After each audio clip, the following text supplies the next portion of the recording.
कहानी शुरू होने से पहले अगर आप हमारे चैनल पर नए हैं तो चैनल को सब्सक्राइब जरूर करें। पुराणों में भगवान जगन्नाथ और माता लक्ष्मी के चमत्कारों से जुड़ी बहुत सी कथाएं प्रचलित हैं। उनमें से ही एक कथा ऐसी भी है जिसमें बताया गया है कि माता लक्ष्मी ने एक बार क्रोध में आकर भगवान विष्णु को श्राप दे दिया था।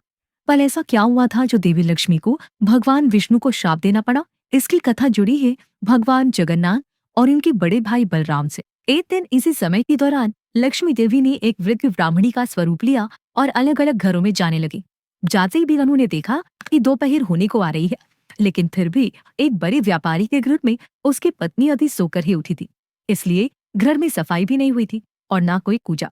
यह देखकर लक्ष्मी देवी बोली, आज तो माता लक्ष्मी की विशेष पूजा का दिन है और तुमने अभी पर पूजा कार्ड से लिख दिया। यह अच्छी बात नहीं है।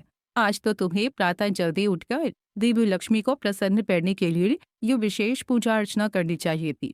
व्यापारी की पत्नी अहंकार से बोली, अरे अरे, देखो तो सुबह सुबह हमारे द्वार पर आकर हमें सुना रही है। हम जितनी देर तक सोए हमारी मर्जी, तुम कौन होती हो हमें सिखाने वाली? और हाँ, हमारे ऊपर तो पहले से ही लक्ष्मी देवी की बड़ी कृपा है, हमें कोई जरूरत नहीं है पूजा पाठ करने की। चले जाओ यहाँ से। मेरा फर्ज तो तुम्हें समझाना था। जैसे तुम्हारा मन करे तुम वैसी करो। लक्ष्मी देवी वहां से चुपचाप चली और अपने साथ उस घर से अपना सारा वैभव भी समेट ले गई। उसके बाद लक्ष्मी देवी उस गांव में पहुंची जहां चांडाल जाति के लोग रहते थे। वहां जाकर उन्होंने श्रेया चांडाल के घर में प्रवेश किया और देखा कि श्रेया चांडाल प्रातः काल जल्दी उठ गई।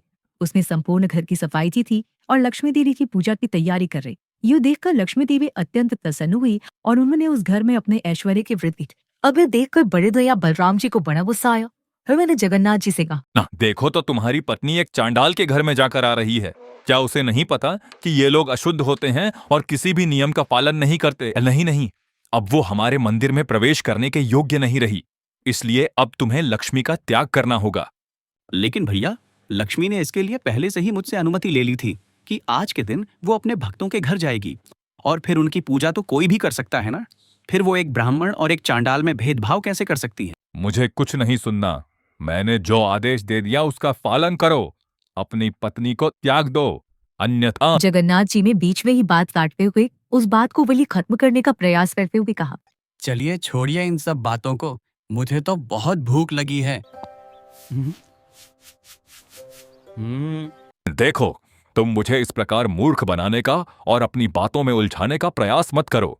तुम्हारी सारी चतुराई मैं समझता हूँ, तो इसलिए मेरा ये अंतिम निर्णय है कि या तो तुम अपनी पत्नी लक्ष्मी को इस मंदिर से निकाल दो या फिर मैं ही चला जाता हूँ। यहाँ से अब विष्णु जी फंस गए। एक तरफ बड़े भैया थे और एक तरफ आज्ञाकारी पत्नी। अब क्या करें?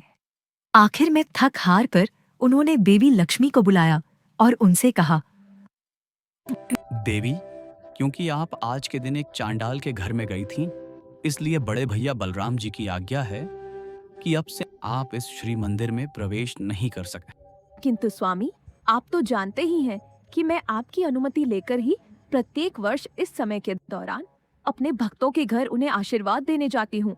तो इसमें मैंने क्या अपराध कर दिया जो आप मुझे ऐसा दंड दे रहे हैं? मैं भी तो केवल भक्तों की मदद की है, तो फिर अचानक मुझे ये मंदिर से बाहर निकाल देने के लिए आप कैसे सोच सकते हैं? स्वामी, आप मुझे खुद से अलग कर रही हैं।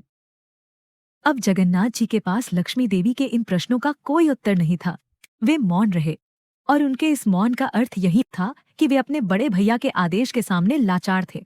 उन्हें इस प्रकार चुपचाप देख लक्ष्मी देवी को बड़ा क्रोध आया और फिर उन्होंने जगन्नाथ जी को श्राप दे दिया और ये श्राप अत्यंत भयंकर था।